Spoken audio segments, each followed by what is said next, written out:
Hey everyone! In today's update, we are taking a deeper look at a feature of the interstellar comet 3I Atlas that continues to challenge how we think about comet behavior.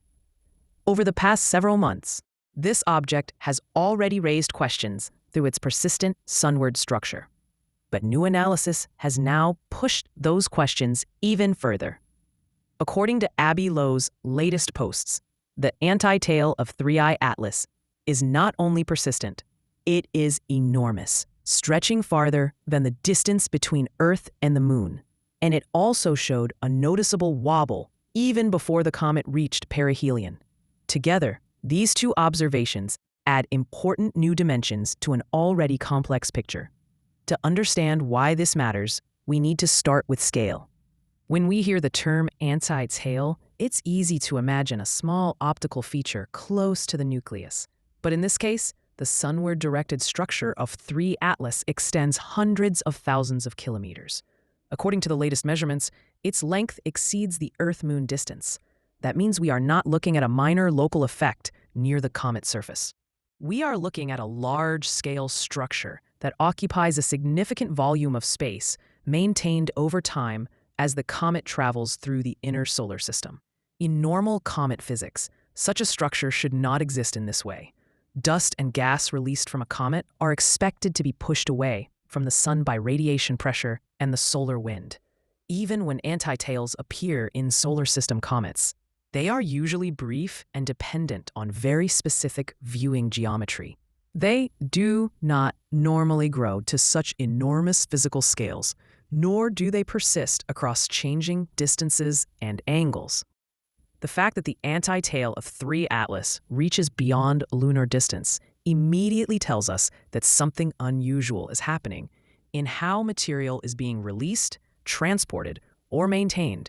Equally important is the timing. Avi points out that this large anti-tail was not only present after perihelion, but showed a distinct wobble before perihelion. This is a critical detail. Before perihelion, the comet had not yet experienced its maximum heating from the sun. At that stage, outgassing is usually ramping up gradually, and structures tend to become more stable and symmetric as activity increases. A wobbling anti-tail during this phase suggests that the source of the material, or the forces acting on it, were changing over time rather than remaining fixed. A wobble implies motion, and motion implies dynamics within the comet itself. One possibility is that the nucleus of 3 Atlas is rotating in a complex way, perhaps with a non-uniform mass distribution. As different regions of the surface become illuminated, volatile release may shift from one area to another, causing the direction and intensity of the sunward structure to change.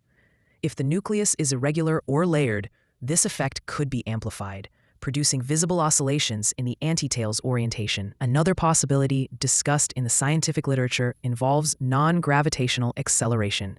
Small but measurable changes in the comet's trajectory have already been detected.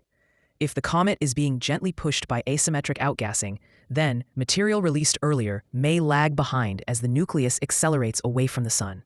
From our perspective, this lagging material can appear as a sunward structure, even though it's not actively flowing toward the sun. A wobble, in this case, could reflect changes in the acceleration vector as different surface regions become active.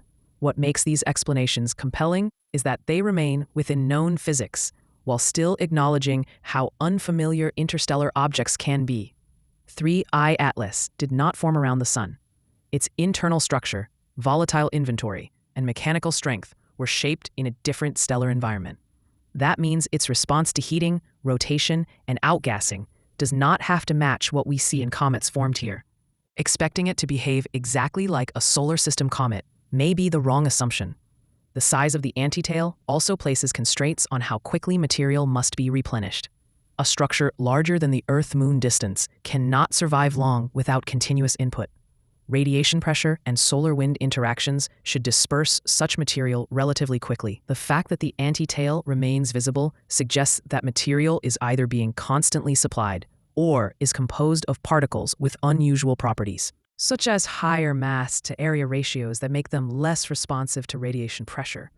This ties into earlier observations showing that 3 Atlas has an unusual chemical composition. Interstellar comets can contain ices and dust aggregates that are rare or absent in solar system objects. If the particles released into the antitail are denser or more cohesive, they may behave very differently once exposed to sunlight.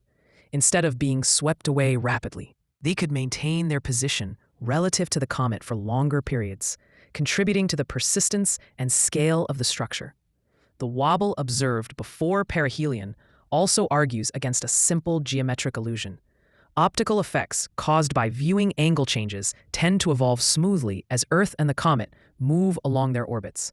A wobble implies internal or physical changes rather than purely external geometry. This strengthens the case that the antitail is a genuine physical feature tied to the comet's behavior, not an artifact of perspective or processing. It is worth noting that none of this requires extraordinary interpretations. Avi's emphasis is not on claiming something unnatural, but on pointing out that these features are measurable, persistent, and physically large. Science advances by paying attention to such anomalies, especially when they are observed repeatedly and independently.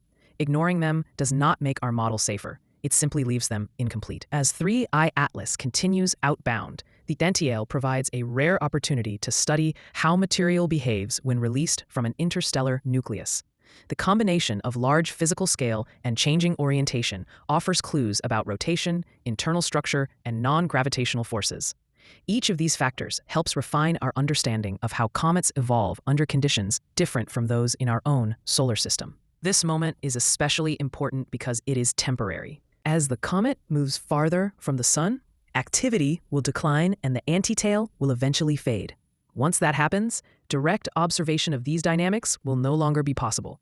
That is why documenting the size, shape, and motion of the antitail now is so valuable. These observations will remain as data points long after the comet itself has disappeared into interstellar space. Taken together, the extraordinary size of the antitail and its perihelion wobble tell us that 3E Atlas is not just another comet with minor quirks.